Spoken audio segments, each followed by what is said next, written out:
दुनिया में ऐसे कई आविष्कारक रहे हैं जिन्होंने दुनिया को ही बदल दिया, जैसे आग की खोज, तेल की खोज, इंटरनेट का आविष्कार और भी कई चीजें हैं जो दुनिया को एक नई ऊंचाई तक ले जाती हैं। इसी तरह आज की इस वीडियो में हम यह जानेंगे कि बिजली का आविष्कार किसने किया। पर इससे पहले हम बिजली के बारे में थोड़ा विस्तार से जान लेते हैं कि आखिर बिजली है क्या। बिजली एक ऐसी शक्ति है जो बिना कुछ डाले ही उत्पन्न होती है, लेकिन उसके लिए हमें कुछ चीजों की जरूरत होती है। जैसे चलती है, उन चीजों को हमें किसी ऐसी चीज से चलाना होता है, जैसे कि हमें किसी जनरेटर से बिजली मिली हो। और यदि हम अगर बिजली उत्पन्न करते हैं तो पहले हमें जनरेटर के इंजन के अंदर कुछ तेल डालना पड़ेगा। वह जनरेटर बिजली उत्पन्न करता है, जिससे कई कामों को करना आसान हो जाता है।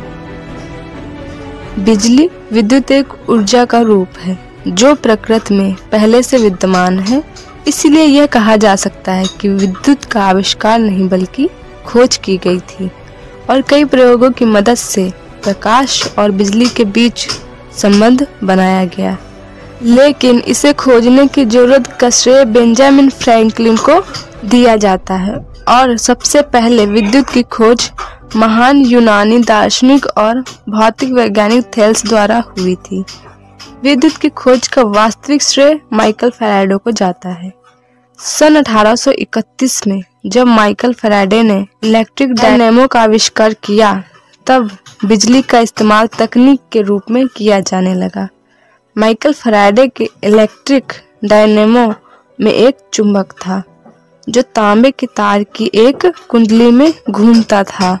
इसीलिए माइकल फैराडे को विद्युत का जन्मदाता भी कहा जाता है।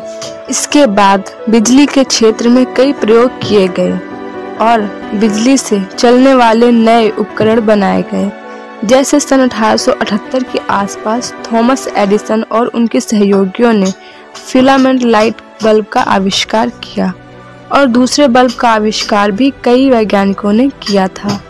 विद्युत दो प्रकार के होते हैं, पहला है स्थिर विद्युत, दूसरा है गतिशील विद्युत। भारत में बिजली का आविष्कार से पहली बार बिजली का उत्पादन दिल्ली में 1905 में शुरू हुआ था। इसी तरह मैसूर में 1902 में जल विद्युत उत्पादन केंद्र बना था। तो दोस्तों आज की वीडियो में बस इतना ही। अगर वीडियो अच्छा लगा तो वीडियो को लाइक और चैनल सब्सक्राइब जरूर कर दीजिएगा। Thank you so much. जय हिंद, जय भारत, धन्यवाद।